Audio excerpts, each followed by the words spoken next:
I never really saw the number 305 on a scale, but I was at the doctor's office and I'd always close my eyes and I would tell them not to tell me.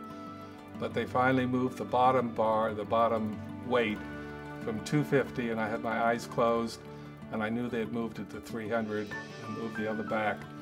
And that was just I'll never forget that moment. If you're overweight or obese, I'm sure you know the statistics. It's not good for you. I'm not here to tell you that. What I am here to say is what you can do about it. In a sense, there's no mystery in why people gain weight. If you eat more calories than you burn, then you gain weight. It's as simple as that. But it's not just the amount of calories, it's the type of calories that really make a difference.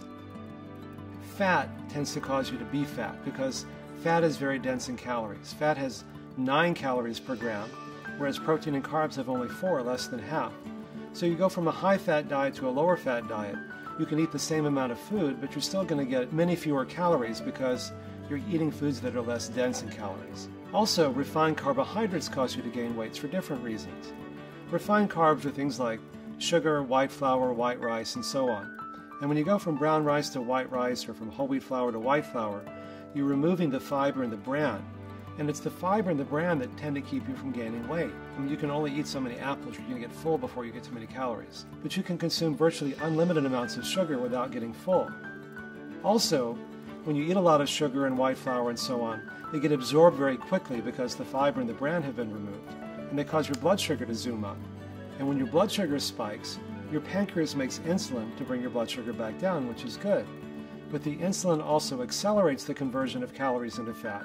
And so you get a double whammy. You get all these calories that don't fill you up, and you're more likely to convert them into fat.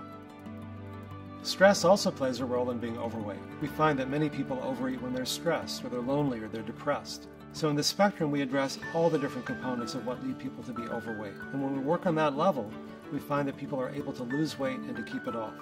We found the average person lost 24 pounds in the first year, and they kept half that weight off 5 years later. Even though we weren't actively trying to get them to lose weight, we were trying to teach them how to live healthier. And when you live healthier, the weight comes off naturally and tends to stay off at the same time.